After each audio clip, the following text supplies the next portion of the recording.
بسم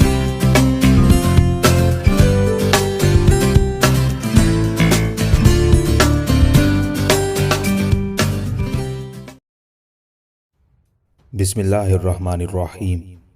السلام علیکم دوستو، امید آپ سب خیریت سے ہوں گے۔ عماد الدین زنگی، لاسٹ پارٹ۔ دبیس بڑا چرب زبان، بڑا شیطان صفت آدمی تھا۔ بحرین میں قیام کے دوران اس نے کچھ عرب قبائل کو اپنے ساتھ ملا لیا۔ اس طرح ایک بار پھر اس نے اپنے گرد ایک بہت بڑا لشکر جمع کر دیا اور اس لشکر کو لے کر وہ بصرہ کی طرف بڑھا۔ بصرہ کا والی دبیس کی اس نقل و حرکت سے بالکل غافل تھا، لہٰذا دبیس نے اپنے لشکر کے ساتھ اچانک بصرہ پر دھاوا بول دیا۔ ایسا خون ریز مارکا مارا کہ اس جنگ میں بصرہ کا والی مارا گیا۔ چنانچہ بصرہ پر دبیس نے قبضہ کر لیا اور اس شہر کو اس نے جی بھر کر لوٹا اور خوب تاخت و تاراج کی۔ ادھر خلیفہ بغداد مسترشد کو جب یہ خبر ملی کہ دبیس نے بصرہ پر قبضہ کر لیا ہے اور وہاں کی آبادی کو بڑا نقصان پہنچایا ہے، تب اس نے تیز رفتار قاصد عماد الدین زنگی کی طرف روانہ کیے اور اس کے لیے حکم جاری کیا گیا کہ وہ نہ صرف بصرہ کو دبیس سے خالی کرائے بلکہ شہر کی حفاظت کا بھی سامان کرے۔ یہ حکم ملتے ہی عماد الدین زنگی برق رفتاری سے بصرہ کی طرف بڑھا۔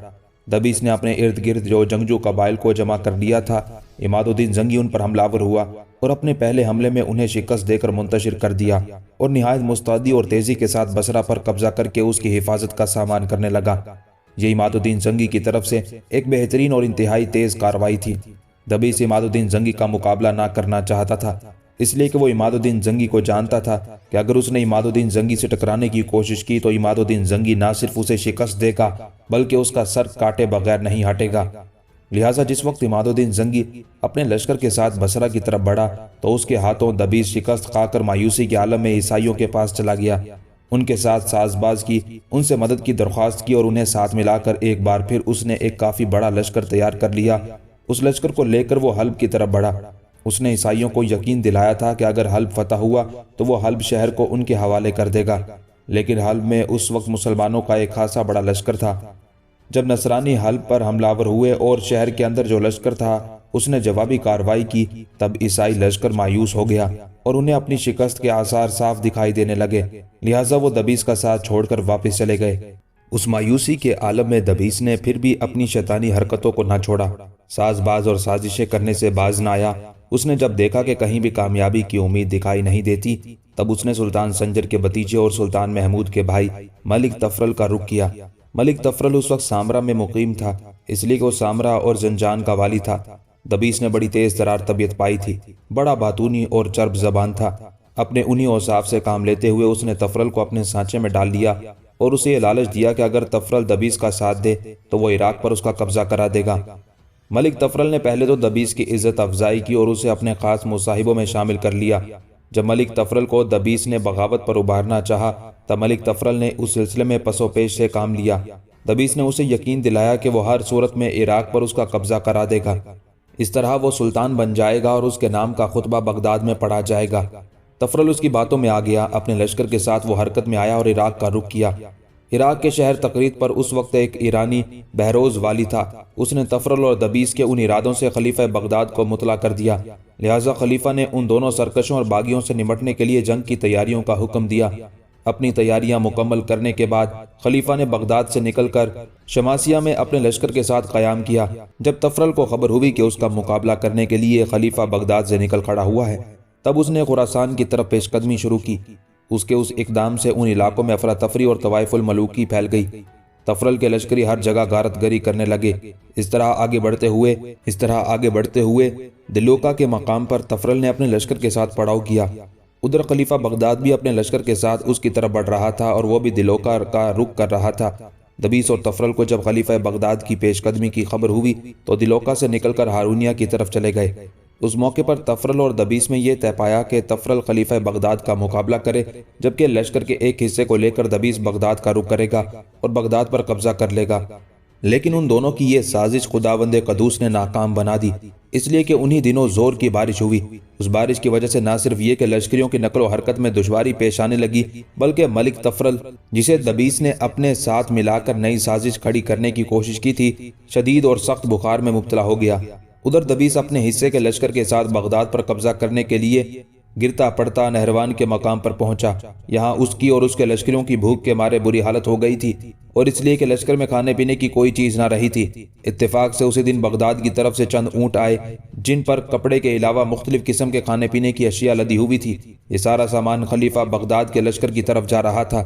دبیس کے لیے یہ اونٹ نعمت ثابت ہوئے، چنانچہ اس نے اپنے لشکر کے ساتھ ان پر حملہ کر دیا تھا اور اونٹوں پر جس قدر بھی سامان تھا لوٹ کر قبضہ کر لیا۔ اسی دوران قدرت کا کرنا ایسا ہوا کہ خلیفہ بغداد کے لشکر میں یہ افواہ پھیل گئی کہ دبیس بغداد پر قبضہ کرنے کے لیے شہر کے قریب پہنچ گیا ہے۔ اس خبر کا پھیلنا تھا کہ خلیفہ بغداد بڑی تیزی اور برق رفتاری سے پلٹا، چونکہ وہ چاہتا تھا کہ بغداد کی ہر صورت میں حفاظت کرے۔ جب نہروان کے مقام پر پہنچا تو ایک عجیب واقعہ پیش آیا۔ دبیس اور اس کے ساتھی کئی دنوں کے بھوکے تھے، اب انہیں پیٹ بھر کے کھانے کو ملا تھا، لہٰذا وہ گہری نیند سوئے ہوئے تھے۔ اسی دوران اپنے لشکر کے ساتھ خلیفہ بغداد نے انہیں جا لیا۔ اس پر وہ چونکے اور خوف زدہ ہوئے۔ بغداد کا رخ کرنے کے بجائے دبیس اپنے ساتھیوں کے ساتھ تفرل کی طرف بھاگ گیا۔ تفرل کے پاس پہنچ کر دبیس نے پھر اس سے صلاح مشورہ کیا۔ دونوں میں یہ طے پایا کہ وہ خلیفہ کا تو مقابلہ نہیں کر سکے، ساتھ ہی انہیں یہ بھی خطرہ محسوس ہوا کہ خلیفہ تو اپنے لشکر کے ساتھ ان کا مقابلہ کرنے کے لیے بغداد سے نکلا ہوا ہے، اور اگر اسی دوران سلطان محمود بھی ان کے خلاف حرکت میں آ گیا تو ان کو اپنی زندگی کے لالے پڑ جائیں گے۔ لہٰذا دونوں نے صلاح مشورہ کرنے کے بعد یہ فیصلہ کیا کہ اپنی جانوں کے علاوہ اپنے لشکریوں کی جانوں کو محفوظ کرنے کے لیے سلطان سنجر کا رخ کیا جائے۔ یہ فیصلہ کرنے کے بعد اپنے لشکر کے ساتھ دونوں بڑی تیزی سے راستے میں مختلف مقامات کو لوٹتے ہوئے خراسان کی طرف بڑھے۔ اس قدر داخلی بحران پیدا ہونے کے باوجود بھی عالم اسلام کی بدقسمتی میں کمی نہ آئی، وہ اس لیے کہ اسی دوران خلیفہ بغداد اور بغداد شہر کے کوتوال کے درمیان غلط فہمیاں پیدا ہوئی۔ آہستہ آہستہ یہ غلط فہمیاں دشمنی کی صورت اختیار کر گئی۔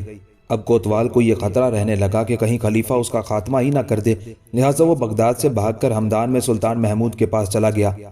عالم اسلام کی صورتحال یہ تھی کہ بغداد پر حکومت خلیفہ مسترشد کی تھی، جبکہ ہمدان اور کچھ علاقوں پر سلطان محمود کا بھائی سلطان مسعود اور سلطان تفرل حکومت کر رہے تھے۔ اس طرح مسلمانوں کی عظیم سلطنت چھوٹے چھوٹے حکمرانوں میں بٹ جانے کی وجہ سے کمزور ہو چکی تھی، اور یہ حکمران آپس کی خانہ جنگیوں کو ترک نہ کرنے پر باضد تھے۔ بہرحال کوتوال بھاگ کر جب سلطان محمود کے پاس ہمدان پہنچا تو اس نے خلیفہ بغداد کے خلاف سلطان محمود کے کان بھرے۔ اس نے سلطان محمود سے کہا کہ خلیفہ اپنے لشکر میں دن بدن اضافہ کرتا جا رہا ہے، کیونکہ بغداد میں آپ کے نام کا خطبہ پڑھا جا رہا ہے، اور اگر خلیفہ نے اپنا لشکر مزید بڑھا لیا اور طاقت و قوت پکڑ لی تو پھر آپ پر حملہ ہو کر آپ کا خاتمہ کر کے آپ کے علاقوں پر بھی قابض ہو جائے گا۔ سلطان محمود اس کی باتوں میں آ گیا، لہٰذا اپنے لشکر کو لے کر وہ بغداد کی طرف بڑھا۔ جب وہ بغداد کے قریب پہنچا اور بغداد کے خلیفہ کو اس کی آمد کی اطلاع ہوئی تو اس نے اس کے پاس پیغام بھیجا کہ پہلے ہی دبیس کی بار بار کی سرکشی اور بغاوت نے ملک کے حالات خراب کر رکھے ہیں، لہٰذا تم بھی ایک نیا تنازع کھڑا کرنے کی بجائے بہتر یہی ہے کہ واپس اپنے علاقوں کی طرف چلے جاؤ۔ ہاں، اگر تمہیں کسی رقم کی ضرورت ہو تو میں تمہیں دینے کے لیے تیار ہوں۔ خلیفہ کے اس پیغام سے سلطان محمود کے شکوک کو مزید تقویت پہنچی اور بغداد کی طرف بڑھا۔ ادھر خلیفہ بغداد نے ناراض ہو کر بغداد کے مغربی ساحل کو اس اعلان کے ساتھ عبور کیا کہ اگر سلطان محمود نے ذرا بھی قدم آگے بڑھایا تو وہ بغداد چھوڑ کر چلا جائے گا، پھر جو حالات نمودار ہوں گے اس کی ذمہ داری سلطان محمود پر ہوگی۔ یہ صورتحال دیکھتے ہی سلطان محمود نے خلیفہ سے گزارش کی کہ وہ واپس بغداد آ جائے۔ خلیفہ نے آنے سے انکار کر دیا۔ سلطان محمود غضبناک ہو کر بغداد کی طرف بڑھا۔ خلیفہ بغداد غربی ساحل پر کھڑا رہا اور اپنے خادم کو، نام جس کا عفیف تھا، جو لشکر میں ایک اچھا سالار بھی تھا، اسے ایک لشکر مہیا کیا اور سلطان محمود کا مقابلہ کرنے کے لیے روانہ کیا۔ عفیف ایک بہادر اور جواں مرد آدمی تھا، لیکن وہ مسلمانوں کی اس خانہ جنگی میں حصہ بھی نہیں لینا چاہتا تھا، لیکن چونکہ خلیفہ کا حکم تھا لہٰذا لشکر لے کر سلطان محمود کی طرف بڑھا۔ سلطان محمود کو جب خبر ہوئی کہ خلیفہ بغداد کا سالار عفیف ایک بڑا لشکر لے کر اس پر حملہ آور ہونے کے لیے پیش قدمی کر رہا ہے، تب اس نے تیز رفتار قاصد عماد الدین زنگی کی طرف بھجوائے اور اس کو اپنی مدد کے لیے بلوا لیا۔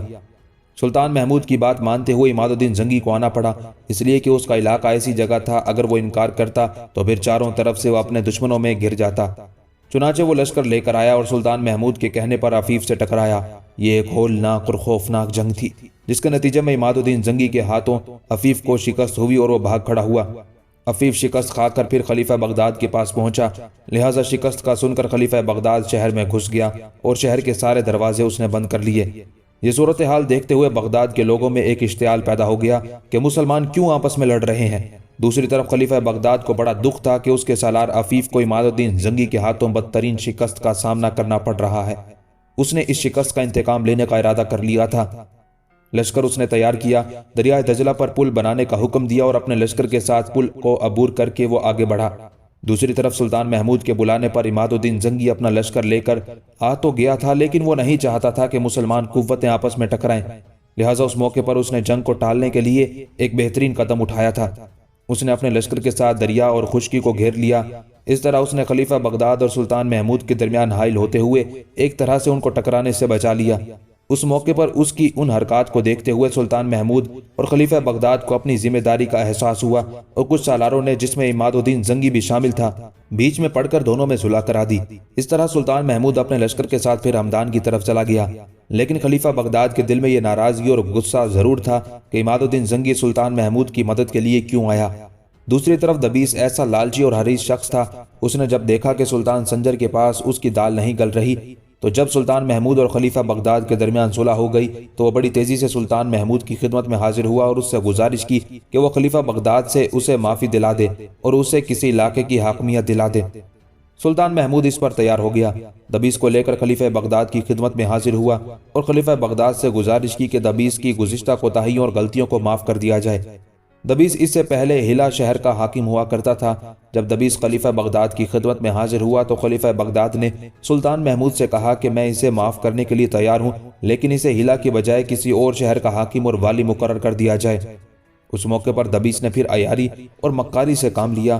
اس نے سلطان محمود کو 1,00,000 دینار کی کثیر رقم پیش کی اور سلطان محمود سے کہا، یہ آپ کی خدمت میں میری طرف سے تحفہ اور نذرانہ ہے اور اس کے بدلے آپ مجھے موصل کی حکمرانی لے دیں۔ موصل پر اس وقت عماد الدین زنگی حکمران تھا۔ اس وقت وہ بھی اسی علاقے میں موجود تھا۔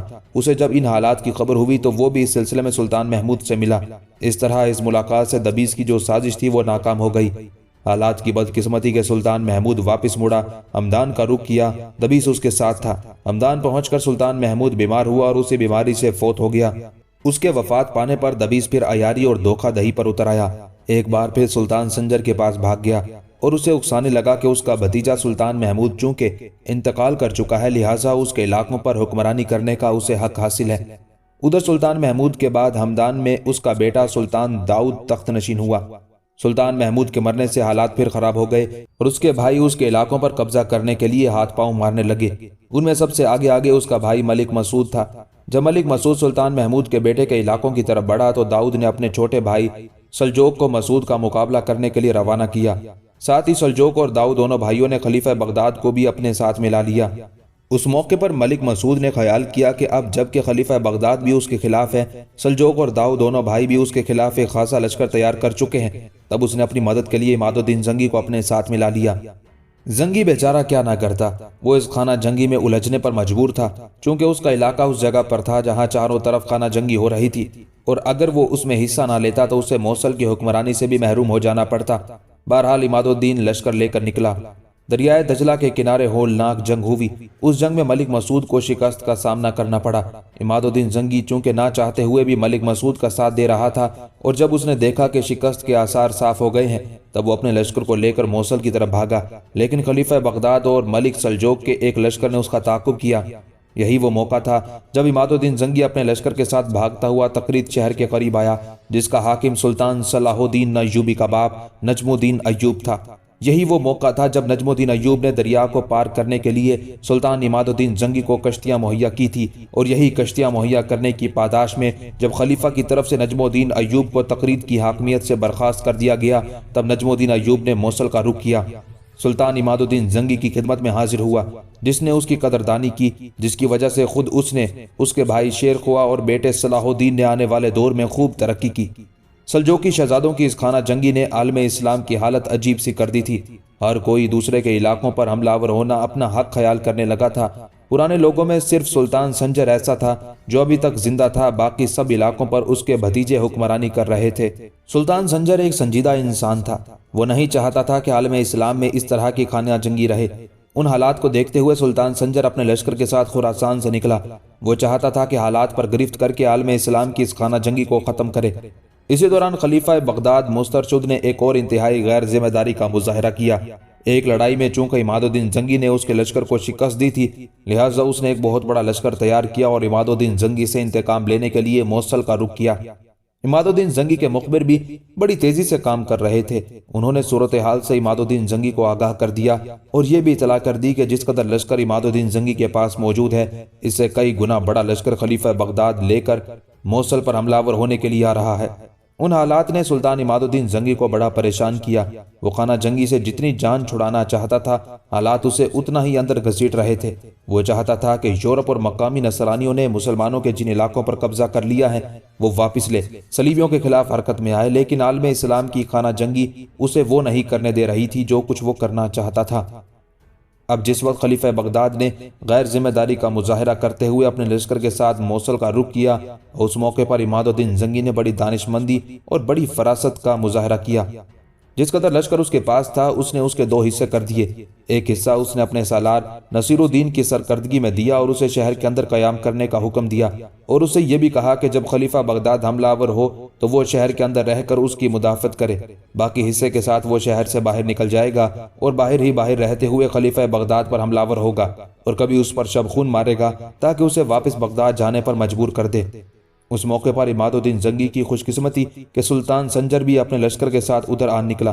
اب اپنے حصے کے لشکر کے ساتھ عماد الدین زنگی سلطان سنجر کے پاس چلا گیا اور صورتحال سے اسے آگاہ کیا۔ اتنی دیر تک خلیفہ بغداد نے اپنے لشکر کے ساتھ آگے بڑھ کر موصل شہر کا محاصرہ کر لیا۔ سلطان سنجر کو خلیفہ بغداد کی طرف سے یہ حرکت بالکل پسند نہ آئی۔ وہ بذات خود تو خلیفہ کے خلاف حرکت میں نہ آیا، لیکن عماد الدین کو اپنے پاس رکھا اور اس کی مدد بھی کی، جس کی وجہ سے عماد الدین زنگی نے باہر سے حملہ آور ہوتے ہوئے خلیفہ بغداد کے لشکر کی مکمل طور پر ناکہ بندی کر دی۔ سلطان سنجر کے کہنے پر عماد الدین زنگی نے یہ ناکہ بندی ایسی ہوشیاری، ایسی سختی سے کی کہ خلیفہ بغداد کے پاس رسد اور دوسرا ضروریات کا سامان پہنچنا ختم ہو گیا۔ بغداد سے اس کا رابطہ اور اس کا سلسلہ بھی منقطع ہو گیا، جس کی وجہ سے خلیفہ بغداد کے لشکر کو نہ صرف خوراک بلکہ دوسری اشیاء کی کمی کا بھی سامنا کرنا پڑا۔ اس صورتحال نے خلیفہ بغداد کو پریشان کر دیا۔ اس موقع پر عماد الدین زنگی چاہتا تو بار بار خلیفہ بغداد کے لشکر پر شب خون مارتے ہوئے اس کے لشکر کا خاتمہ کر سکتا تھا، لیکن عماد الدین زنگی نے ایسا نہیں کیا۔ وہ ناحق مسلمانوں کا خون نہیں کرنا چاہتا تھا۔ اس کے سامنے صرف ایک ہی مقصد تھا، کسی نہ کسی طرح خلیفہ بغداد کو واپس جانے پر مجبور کر دے، اور وہ اس مقصد میں کامیاب بھی رہا۔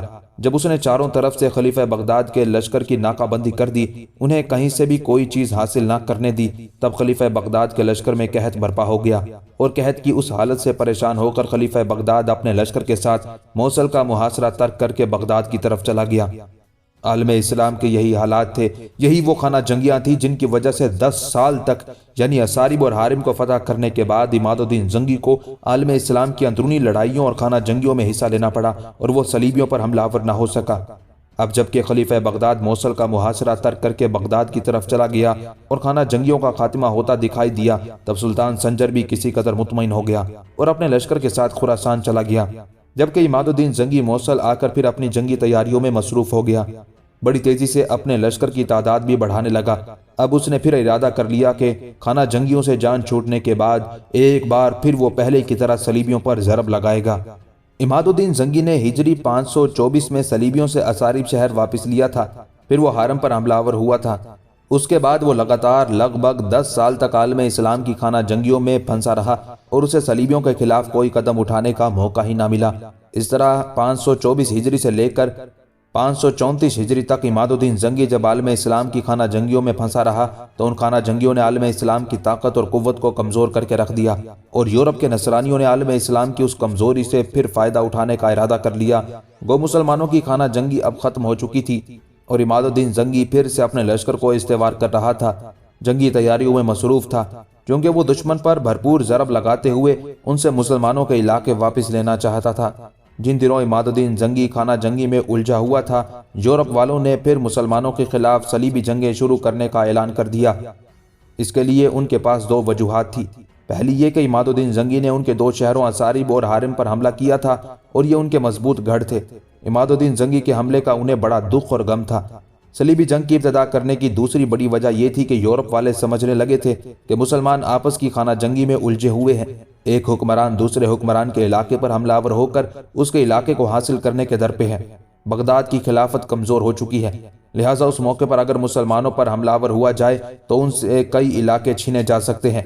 ان حالات کو سامنے رکھتے ہوئے کیسر روم اور فرانس کے بادشاہ نے ارادہ کیا کہ وہ بنفس نفیس اپنے لشکریوں کے ساتھ مسلمانوں کے علاقوں پر حملہ آور ہوں گے اور صلیبی جنگوں کی ابتدا کریں گے۔ کیسر روم اور فرانس کا بادشاہ اپنے لشکر کو لے کر مسلمانوں کے علاقے پر حملہ آور ہوئے۔ سب سے پہلے ان کے سامنے مسلمانوں کا شہر بزا آیا۔ بزا پر وہ حملہ آور ہوئے۔ وہاں مسلمانوں کا کوئی ایسا لشکر نہیں تھا جو ان دونوں بادشاہوں کے لشکر کا مقابلہ کرتا، لہٰذا بزا کو یورپ کے ان دونوں حکمرانوں نے فتح کر لیا۔ شہر کے اندر جس قدر مرد تھے انہیں موت کے گھاٹ اتار دیا گیا اور شہر کی عورتوں اور بچوں کو پکڑ کر غلام بنا کر اپنے ہمراہ لے گئے۔ یورپ کے ان صلیبیوں نے جب مسلمانوں کے شہر بزا کو فتح کیا تو ان کے حوصلے بڑھ گئے اور یہ خیال کرنے لگے کہ مسلمان اپنی خانہ جنگی کی وجہ سے واقعی کمزور ہو چکے ہیں اور انہیں شکست دینا اور ان کے علاقوں پر قبضہ کرنا کوئی اتنا بڑا اور مشکل کام نہیں ہے۔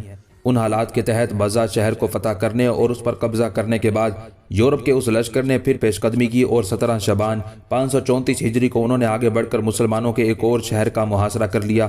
اس شہر کا نام شیزر تھا۔ شیزر شہر کا والی اس وقت ایک شخص ابو اساکر تھا۔ انتہائی جوامر دلیر جنگجو تھا، دین سے محبت کا جذبہ بھی رکھتا تھا۔ اس نے تہیہ کر لیا کہ یورپ کے صلیبیوں نے مسلمانوں کے شہر بزا پر تو قبضہ کر لیا ہے لیکن وہ انہیں شیزر پر قبضہ کرنے نہیں دے گا۔ جس وقت بزا کے فتح کرنے پر یورپ کا لشکر شیزر کی طرف بڑھا، اس نے ایک تیز رفتار قاصد عماد الدین زنگی کی طرف روانہ کیا اور یورپ کے صلیبیوں کے خلاف اس سے مدد طلب کی۔ شیزر کے حاکم ابو اساکر کو اس بات کا بھی بے حد صدمہ تھا کہ اہل یورپ نے اچانک حملہ آور ہو کر مسلمانوں کے شہر بزا پر قبضہ کر لیا ہے۔ مشہور سفر نامہ نگار ابن جبیر لکھتا ہے کہ بزا ایک بہت بڑی منڈی تھا۔ اس کا قلعہ انتہائی مضبوط تھا۔ یہاں پانی کی بڑی فراوانی تھی اور گرد و نواح میں بے شمار باغ تھے۔ جن زمینوں پر یہ قلعہ اور شہر واقع تھا اسے وادی بطنان کہتے تھے۔ یہاں ایک خاص قسم کا سوتی کپڑا بنتا تھا جو مصر و دمشق کو فروخت کرنے کے لیے بھیجا جاتا تھا اور اس کپڑے کا نام قربز تھا۔ مشہور مورخ ابو الفضل لکھتا ہے کہ بزا کے مقام پر عقیل ابن ابو طالب کی خبر بھی تھی۔ یہ شہر حلب سے ایک دن کی مسافت پر شمار کیا جاتا تھا۔ بہرحال فرانس کا بادشاہ اور کیسر روم جب اپنے لشکر کے ساتھ شیزر پر حملہ آور ہوئے تو شیزر کے حاکم نے تیز رفتار قاصد عماد الدین زنگی کی طرف بھجوانے کے ساتھ ساتھ قلعہ کا دفاع بھی شروع کر دیا۔ جو ہی صلیبی شیزر پر حملہ آور ہونے کی کوشش کرتے وہ شہر کی فضیل کے اوپر سے ان پر تیروں کی بوچھاڑ کرتا، کھولتا ہوا پانی ان پر ڈالتا اور دہکتے ہوئے انگارے ان پر پھینکتا۔ شیزر میں جس قدر غیر مسلح مسلمان عورتیں اور مرد تھے وہ بھی فصیل کے اوپر چڑھ گئے۔ کوئی پانی ابال رہا تھا، کوئی آگ کے انگارے تیار کر رہا تھا۔ اس طرح انہوں نے مل جل کر شیزر شہر کا دفاع کرنا شروع کر دیا تھا۔ ادھر تیز رفتار قاصد عماد الدین زنگی کے پاس پہنچے۔ عماد الدین زنگی انہی دنوں نیا عالم اسلام کی خانہ جنگی سے فارغ ہوا تھا اور اپنے لشکر کی تیاریوں میں لگا ہوا تھا۔ جس وقت ابو اساکر کا قاصد عماد الدین زنگی کے پاس پہنچا اور اس نے بتایا کہ فرانسیسی اور کیسر روم کے لشکر نے حملہ آور ہو کر مسلمانوں کا شہر بزا فتح کر لیا ہے اور شیزر کا محاصرہ کر لیا ہے، تو عماد الدین زنگی کو یہ خبر سن کر اتنا دکھ اور صدمہ ہوا وہ تڑپ کر رہ گیا۔ اور پھر قاصد کی حالت بھی اس سے نہ دیکھی گئی تھی۔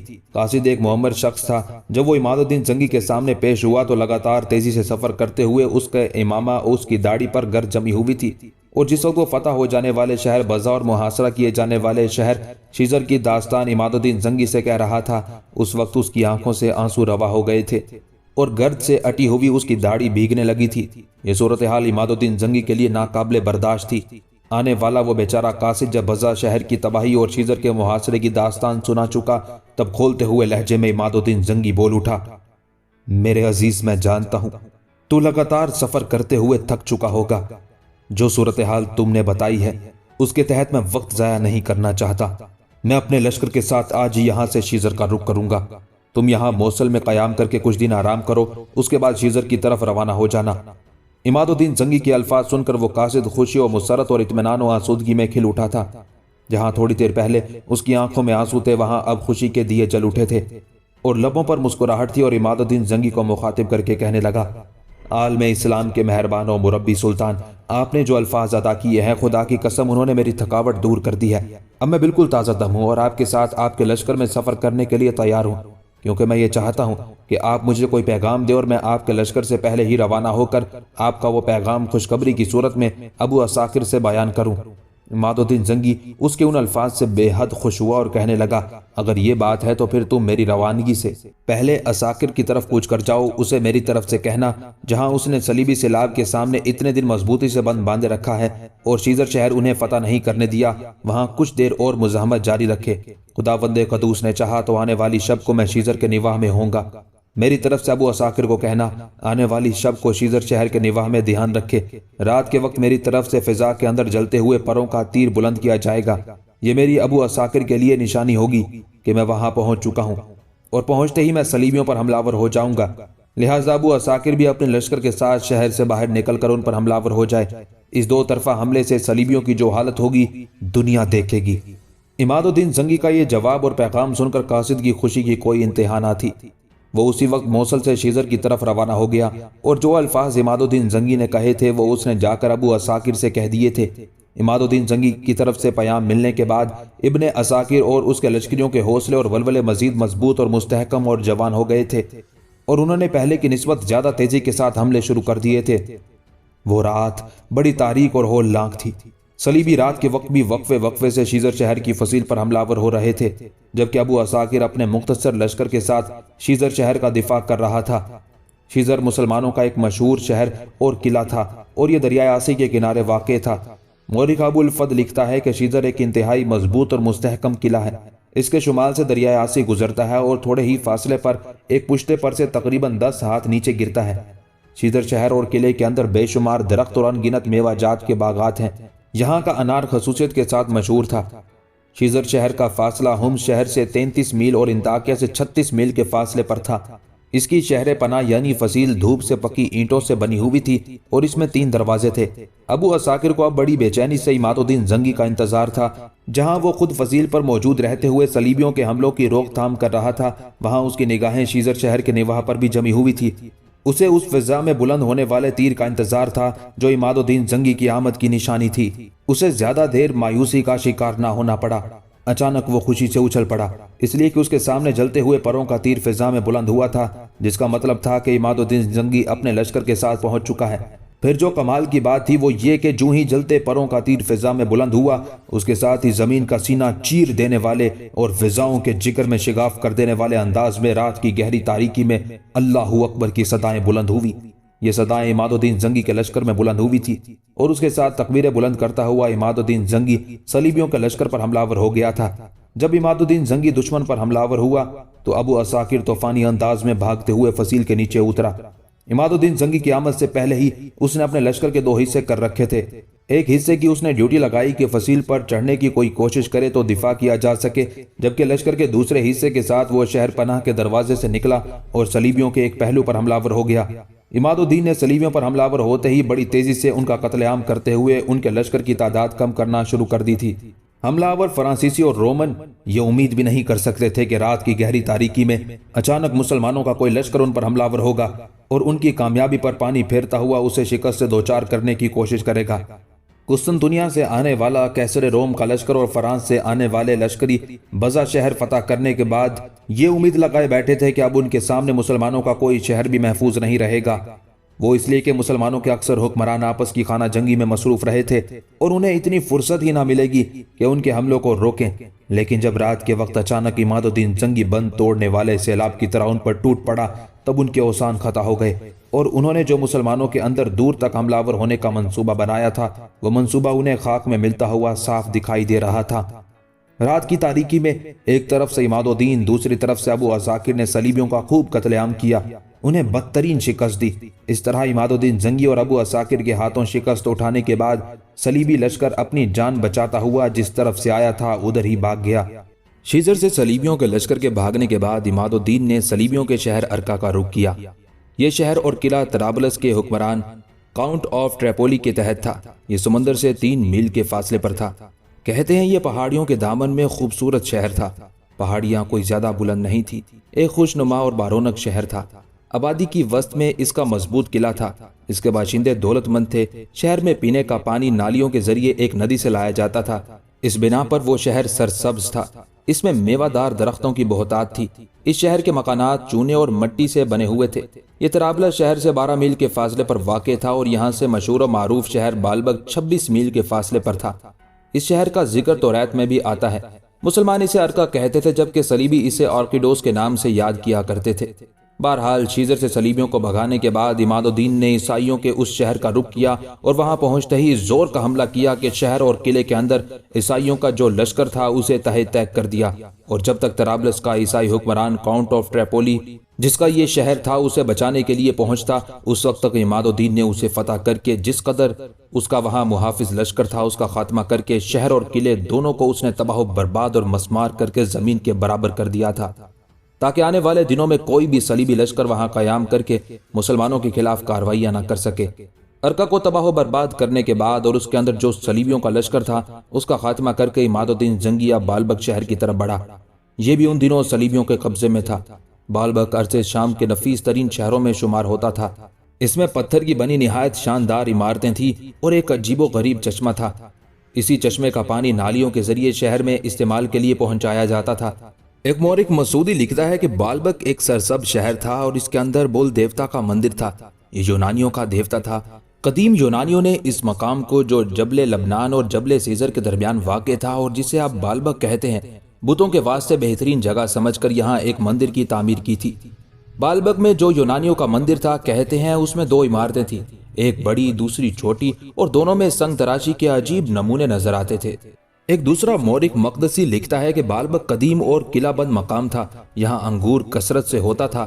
بالبک خوشحال خوشگوار مقام تھا اور یہ اس علاقے پر واقع تھا جس کی زمین دریائے آسی سے سیراب کی جاتی ہے، جو شام کا سب سے سرد مقام خیال کیا جاتا ہے۔ بالبک شہر کی ایک مٹھائی بہت مشہور تھی جسے ملبن کہہ کر پکارا جاتا تھا۔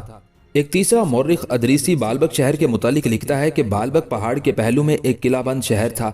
اس کی مورچہ بندی ایک سنگین فصیل سے کی گئی تھی اور اس فصیل کی چوڑائی 20 بالش تھی۔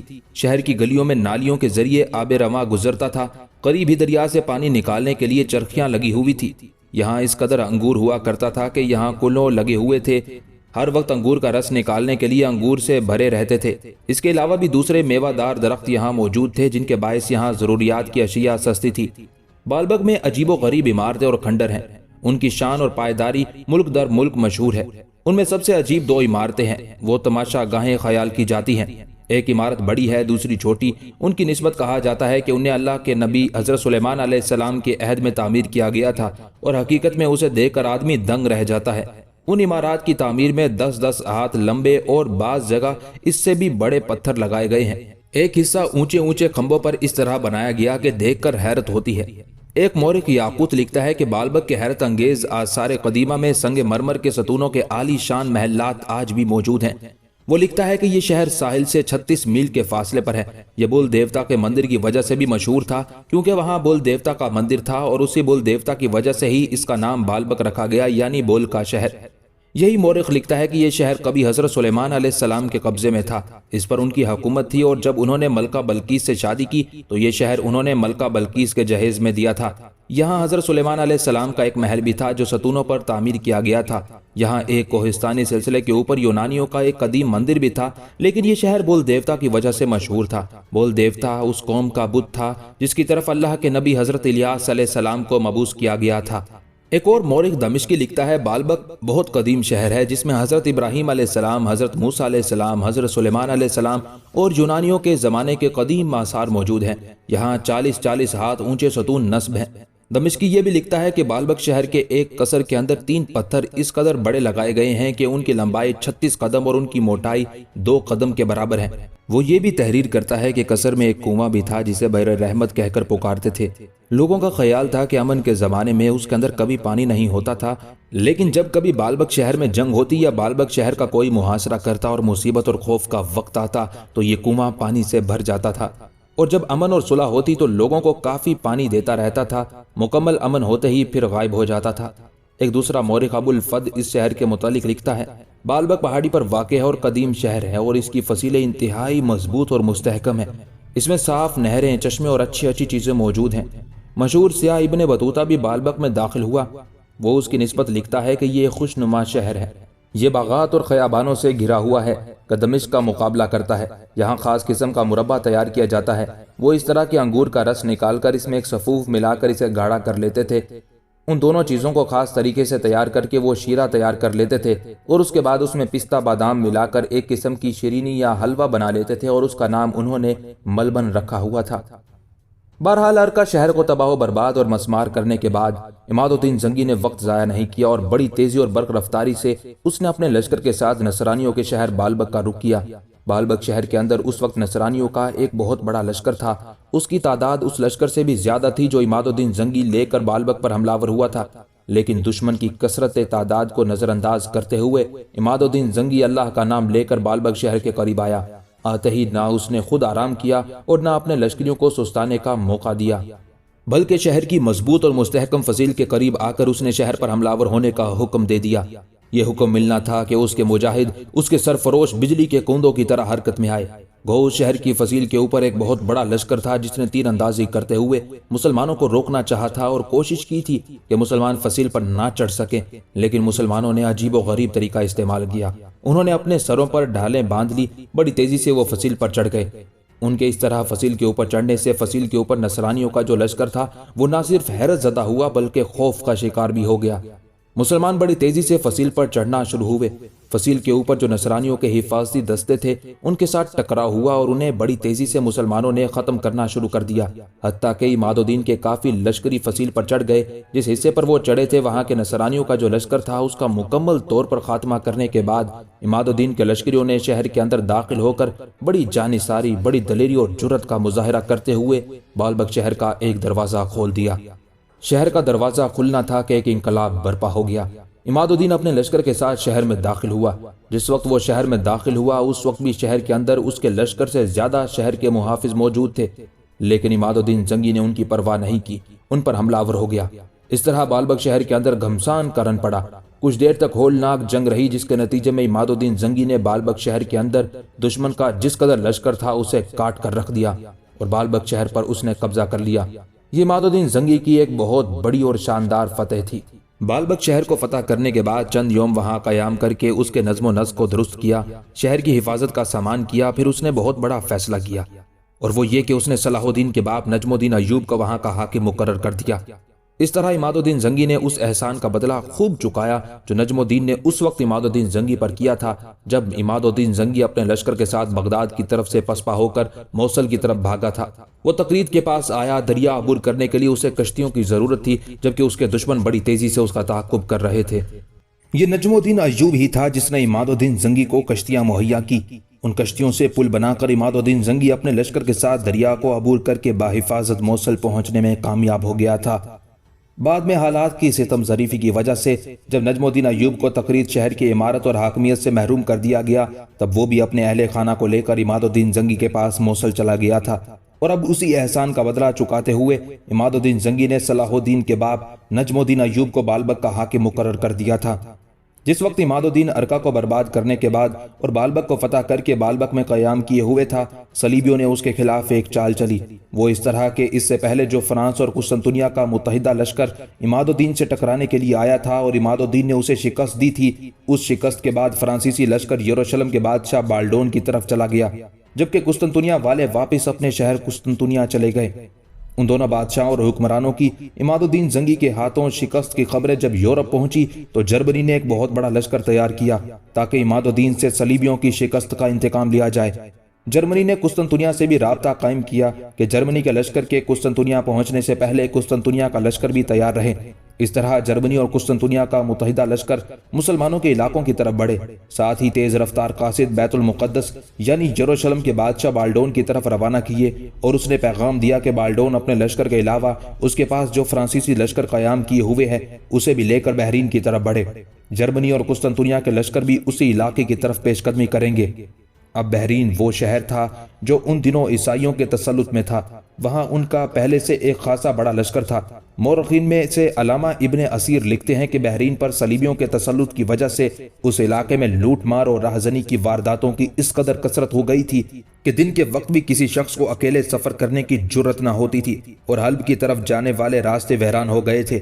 بہرحال یورپ اور ایشیا کے عیسائیوں کے درمیان یہ طے پایا کہ ایک لشکر یروشلم سے نکل کر بحرین کا رخ کرے، دوسرا لشکر جس میں جرمن اور رومن ہوں گے وہ بھی بحرین کا رخ کرے گا، اور بحرین میں دونوں لشکر متحد ہو کر عماد الدین کے خلاف اپنی کارروائیوں کی ابتدا کریں گے۔ یہ معاملہ طے ہونے کے بعد یروشلم کا بادشاہ بالڈون اور فرانس کا بادشاہ دونوں اپنے لشکریوں کو لے کر بحرین کی طرف بڑھے۔ سلطان عماد الدین کے مخبر بڑی تیزی سے کام کر رہے تھے، انہوں نے اس نقل و حرکت کی اطلاع عماد الدین کو کر دی۔ یہ خبر ملتے ہی عماد الدین زنگی بڑی تیزی کے ساتھ بالبک سے نکلا اور بحرین کا اس نے رخ کیا۔ یروشلم اور فرانس کے بادشاہوں کا ارادہ تھا کہ وہ دونوں اپنے متحدہ لشکر کے ساتھ بحرین میں داخل ہو کر جرمنی اور قسطنطنیہ والوں کا انتظار کریں گے، لیکن ان کی بدبختی کہ وہ ابھی بحرین کے نواحی میں پہنچے تھے کہ ایک دم ایک طرف سے عماد الدین زنگی اپنے لشکر کے ساتھ نمودار ہوا اور ان کی راہ روک کر کھڑا ہوا۔ یہ کمال کی جنگ تھی۔ یروشلم کے بادشاہ کے پاس جو لشکر تھا اس اکیلے کی تعداد اس لشکر سے کہیں زیادہ تھی جو عماد الدین زنگی کے پاس تھا، جبکہ فرانسیسیوں کی تعداد یروشلم کے لشکر سے بھی زیادہ تھی۔ اس طرح عماد الدین زنگی نے اپنے سے 4 گنا بڑی طاقت اور قوت کے ساتھ ٹکرانے کا عزم کر لیا تھا۔ کہتے ہیں بحرین کے نواح میں یروشلم اور فرانس کے بادشاہوں اور عماد الدین کے درمیان ہولناک جنگ ہوئی۔ اس جنگ کے نتیجے میں عماد الدین زنگی نے دونوں بادشاہوں کو ذلت اور عبرت ناک شکست دی اور دونوں عیسائی بادشاہ بھاگ کر اپنی جانیں بمشکل بچا سکے۔ چونکہ بحرین والوں کے خلاف عماد الدین زنگی کو پہلے ہی بڑا غصہ اور غضب تھا، وہ اس لیے کہ وہ آس پاس کے مسلمانوں کو لوٹتے رہتے تھے، لہٰذا فرانس اور یروشلم دونوں ملکوں کے بادشاہوں کو شکست دینے کے بعد عماد الدین نے بحرین کا رخ کیا۔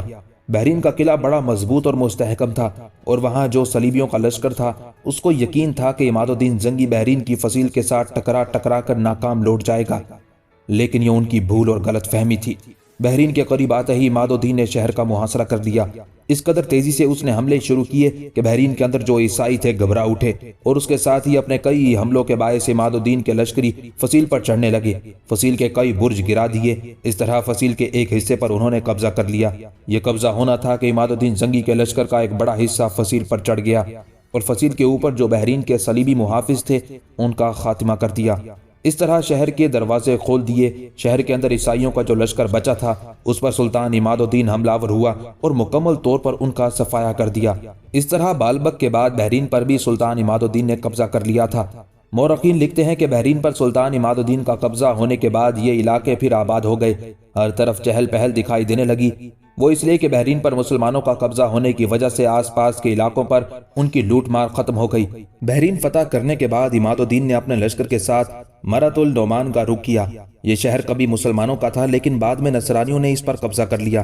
ایک ایرانی سیاح ناصر خسرو اپنے روزنامچے میں اس شہر کے متعلق لکھتا ہے کہ اس شہر کی فصیل بڑے بڑے پتھروں سے بنی ہوئی تھی اور انتہائی مضبوط تھی۔ شہر کے دروازے پر ایک بہت بڑا اور اونچا ستون تھا جس پر عربی کے سوا کسی دوسری زبان میں کتبہ تحریر ہے۔ ناصر خسرو کا کہنا ہے کہ اس نے جب اس کتبے کو پڑھنا چاہا تو وہ کسی اور زبان میں تھا، وہ نہ پڑھ سکا۔ اس نے ایک مقامی شخص سے پوچھا کہ کتبہ کس زبان میں ہے۔ اس نے بتایا کہ یہ کسی قدیم زبان میں بچھو کے توڑ کا طلسم ہے اور اس کے باعث کوئی بچھو مرات النعمان میں نہیں آتا اور نہ اس بستی میں رہ سکتا ہے۔ اگر باہر سے لا کر کوئی بچھو وہاں چھوڑ دیا جائے تو فوراً بھاگ جاتا ہے اور اس جگہ نہیں ٹھہرتا۔ کہتے ہیں جس ستون پر بچھو کا طلسم لکھا ہوا تھا یہ تقریباً 10 ہاتھ بلند تھا۔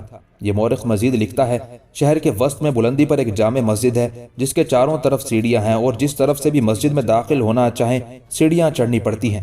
ایک دوسرا مورخ ادریسی لکھتا ہے کہ یہ خوب آباد بہت اچھا بنا ہوا شہر ہے، اس کے بازار بھی بہت اچھے ہیں، اس کے نواح میں کوئی چشمہ یا آب رواں نہیں ہے بلکہ ریت نے بہت سے علاقوں کو ڈھانپ لیا ہے۔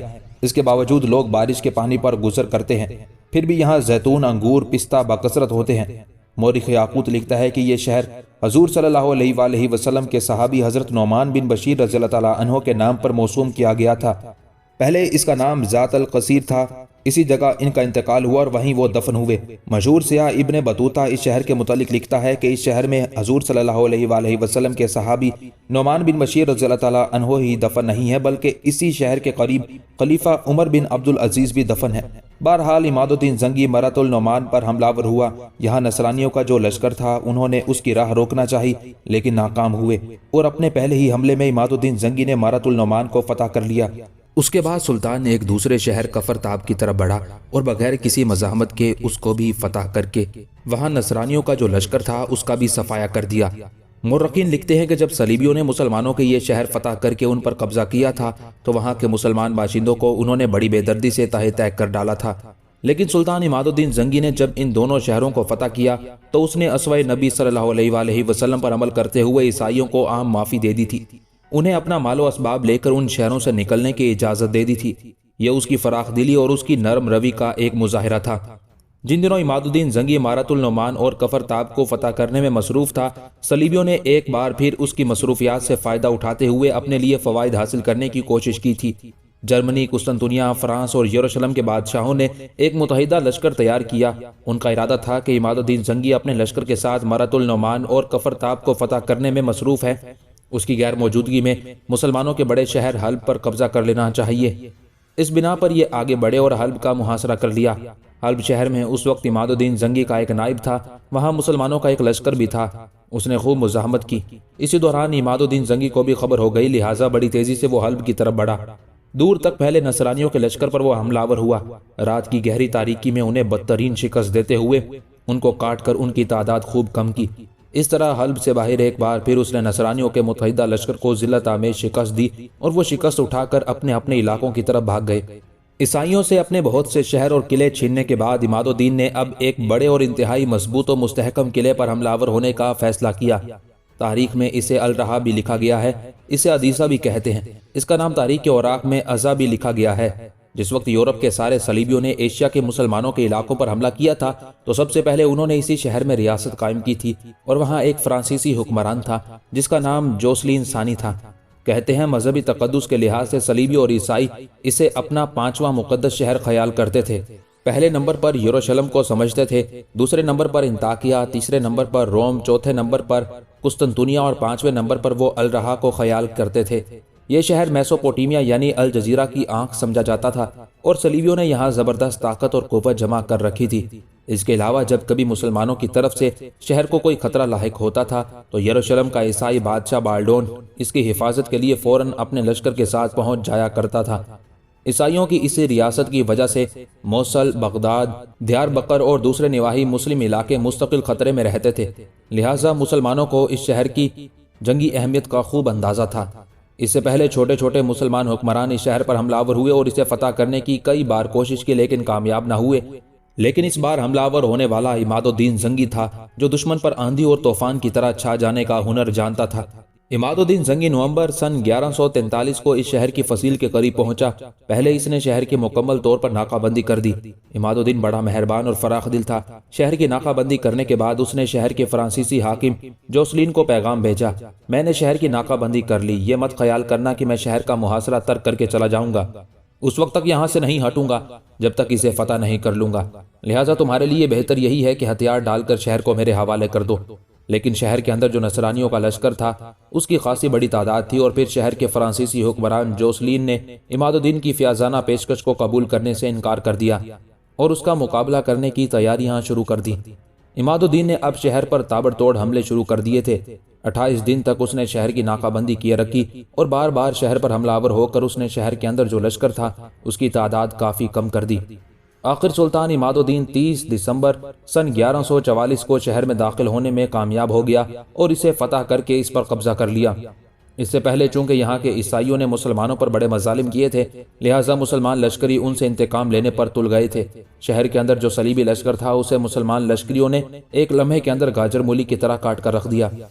کیونکہ مسلمان لشکری جوش انتقام سے بھرے ہوئے تھے، وہ شہر کی اینٹ سے اینٹ بجا کر وہاں صلیبیوں سے انتقام لینا چاہتے تھے۔ اس جوش انتقام میں لشکریوں نے شہر کے ایک حصے کی لوٹ مار بھی کر ڈالی تھی، لیکن عماد الدین بڑا رحم دل تھا۔ اس نے فوراً حکم دیا جو لوگ ہتھیار پھینک دیں انہیں کچھ نہ کہا جائے۔ اس کے ساتھ ہی جنگ کے دوران جو نصرانی لشکری قیدی بنے انہیں رہا کر دیا، اور جوش انتقام میں عماد الدین کے لشکریوں نے شہر کے جس حصے کو لوٹا تھا وہ مال بھی ان لوگوں کو واپس کر دیا گیا۔ الرحا کی فتح سے تمام عیسائی دنیا میں ماتم برپا ہو گیا۔ ان کے تصور میں بھی یہ بات نہیں آ سکتی تھی کہ عماد الدین جیسا حکمران جس کے پاس چھوٹا سا لشکر تھا وہ الرحا جیسے مضبوط اور مستحکم شہر کو فتح کرنے میں کامیاب ہو جائے گا۔ مشہور عیسائی مورخ فلپ ہتی لکھتا ہے، ریاست الرحا عیسائیوں کی وہ ریاست تھی جو سب سے پہلے قائم ہوئی اور سب سے پہلے ختم ہو گئی۔ وہ یہ بھی لکھتا ہے کہ اس کی فتح سے واضح ہو گیا کہ صورتحال مسلمانوں کے حق میں پلٹا کھا رہی ہے۔ مسلمان مورخ علامہ ابن اسیر لکھتا ہے الرحا کی فتح کو فتح الفتوح کا نام دیا گیا تھا۔ اس پر تمام عالم اسلام نے بے پناہ مسرت کا اظہار کیا۔ شعراء نے عماد الدین زنگی کے حق میں قصائد لکھے اور علماء و مشائخ نے عماد الدین زنگی کو محافظ اسلام اور مجاہد کبیر کے خطاب دیے۔ یہاں تک کہ خلیفہ بغداد جس کے ساتھ سلطان عماد الدین کے تعلقات ماضی میں اچھے نہیں رہے تھے، اس نے از خود عماد الدین کا نام بغداد میں خطبوں میں شامل کرنے کا حکم صادر فرمایا۔ الرحا فتح کرنے کے بعد عماد الدین فتح کے پرچم لہراتا ہوا آگے بڑھا اور نصرانیوں اور صلیبیوں کے کئی دوسرے قلعوں اور شہروں پر حملہ آور ہوا اور ان کو فتح کر لیا۔ ان میں زیادہ مشہور سیروج نام کا ایک قلعہ بھی تھا۔ دشمن نے جب دیکھا کہ عماد الدین زنگی یک کے بعد دیگرے ان پر ضرب لگاتے ہوئے آہستہ آہستہ سارے علاقے ان سے چھین رہا ہے جو ماضی میں انہوں نے مسلمانوں سے چھین لیے تھے، تب انہوں نے عماد الدین کے خلاف ایک سازش تیار کی، ایک غلام کے ساتھ ساز باز کی اور اسے ایک بھاری رقم کی پیشکش کی اور اس سے کہا کہ وہ عماد الدین کو قتل کر دے۔ اس نامراد نے ان کے کہنے میں آ کر اس وقت عماد الدین زنگی پر حملہ کیا جب وہ سو رہا تھا اور بالآخر اسے شہید کر دیا۔ شہادت کے وقت اس بطل جلیل کی عمر 60 اور 70 کے درمیان تھی۔ اس المناک حادثے کی خبر عالم اسلام پر بجلی بن کر گری اور ہر طرف ماتم برپا ہو گیا۔ مسلمانوں کو جس قدر شدید صدمہ عماد الدین زنگی کی شہادت پر ہوا، عیسائیوں کو اسی قدر خوشی ہوئی۔ مشہور عیسائی مورخ مچارڈ لکھتا ہے، عماد الدین کی موت نے عیسائیوں کو نئی زندگی عطا کر دی۔ انہوں نے اس قدر مسرت کا اظہار کیا کہ گویا مسلمانوں کی تمام طاقت دفعتاً ملیا میٹ ہو کر رہ گئی ہو۔ اپنی اولاد میں عماد الدین نے 4 بیٹے چھوڑے۔ سیف الدین سب سے بڑا تھا، اس کے بعد نور الدین زنگی، قطب الدین اور نصرت الدین تھا۔ عماد الدین زنگی بڑا باہمت اور حوصلہ مند انسان تھا۔ وہ اپنی ہمت کی بدولت بام عروج پر پہنچا۔ اس کی حوصلہ مندی کی یہ کیفیت تھی کہ وہ بیک وقت 4 محاذوں پر لڑنے کے لیے پس و پیش نہ کرتا تھا۔ ایک طرف وہ اپنے مسلمان دشمنوں کے جارحانہ حملوں کے جواب دیتا رہا اور دوسری طرف عیسائیوں پر بھی پے در پہ ضربے لگاتا رہا۔ کہتے ہیں کہ حالات کتنے ہی خراب کیوں نہ ہو، وہ کبھی نا امید نہ ہوا کرتا تھا۔ یہ اس کی حوصلہ مندی ہی کا نتیجہ تھا کہ معمولی سی حیثیت سے اٹھ کر وہ ایسی عظیم مملکت کی بنیاد ڈالنے میں کامیاب ہوا جو نصرانیوں کے مقابلے میں ایک آہینی دیوار ثابت ہوئی۔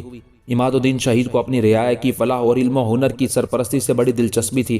عام ملکی عہدوں پر اس نے ایسے قابل اشخاص کو مقرر کر رکھا تھا کہ اس کے حسن انتظام اور مردم شناسی کی لوگ داد دیتے تھے۔